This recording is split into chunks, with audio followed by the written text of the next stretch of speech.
Welcome again, everyone. We're celebrating today the baptism of the Lord.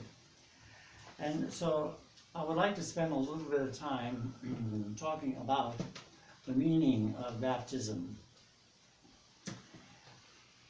Baptism is an initiation ceremony to welcome someone into the Christian community. That's what it's all about.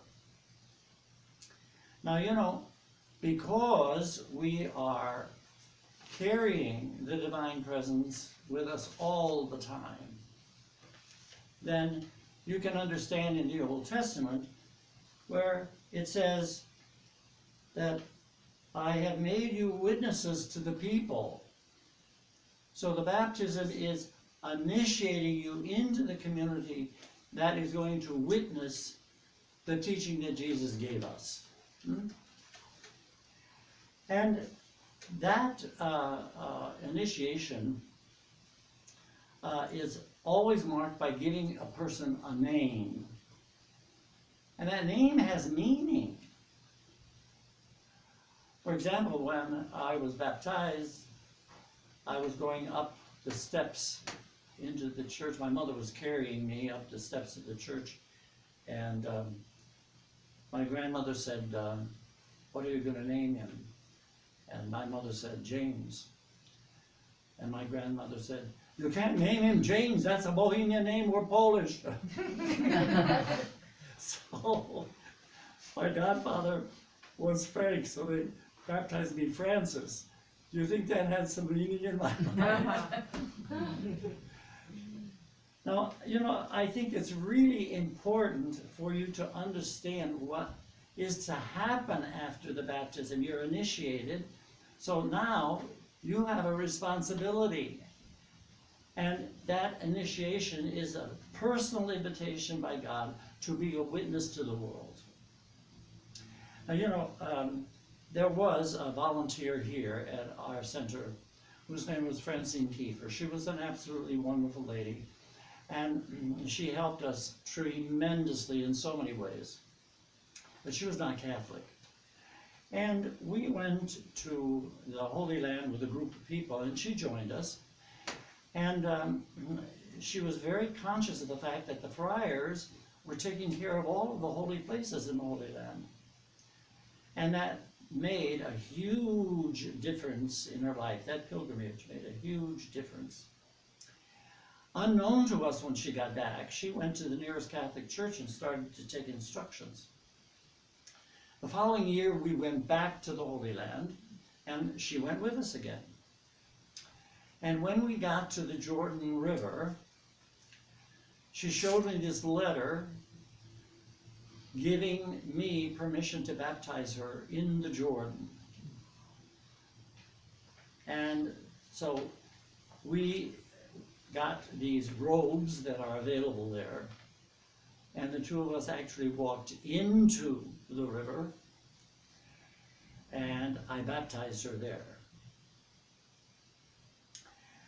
That was a life-changing experience for this lady.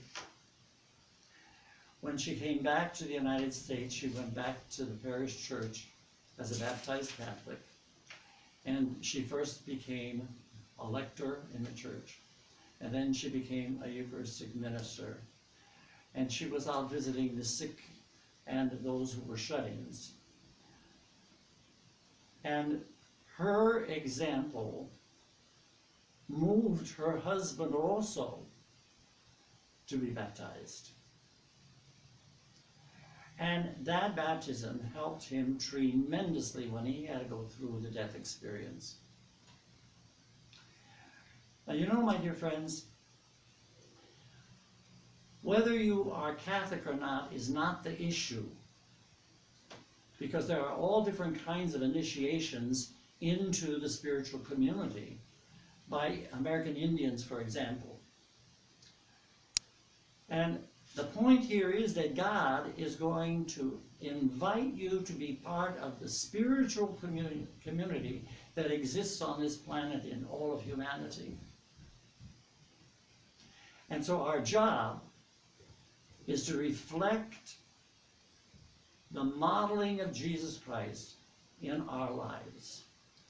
And we need that now more than ever before.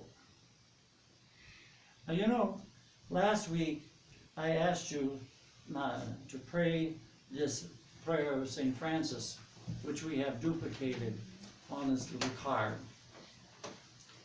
This little card is like a brief outline description of you. So that as a person dedicated to living in the world of the Spirit, we're asking you to pray this every day so that the vibrational frequencies from this prayer that we use, hopefully all around the globe, will bring about world peace. So I'd like to have you at least mentally join me in this prayer. Because I am unconditional love, I am an instrument of peace. Where there is hatred, I sow love. Where there is injury, I sow pardon. Where there is doubt, I sow faith. Where there is despair, I sow hope. Where there is darkness, I sow light. Where there is sadness, I sow joy. Because I am an instrument of peace, I choose to console others, and I do not seek to be consoled. I choose to understand others, and do not seek to be understood. I choose to love everyone, and do not seek to be loved. I realize that when I give, I receive. That in pardoning, I am pardoned. That in dying, I am reborn into a full life. Now you can get a copy of this prayer on our website. And we ask you again, please understand the responsibility that all of us have. Remembering also always that we are all powerful spiritual beings. And directing this kind of prayer into the universe is going to help to move humanity into the awareness of a human family in a global village. Thank you all for helping us in our ministry here at the Hermitage. Those of you who have sent letters of success stories and thanks, we appreciate those more than you know. And we thank those of you who are helping us financially and spiritually and emotionally. Together, we can and are making a difference. Have a wonderful week, and God bless you all.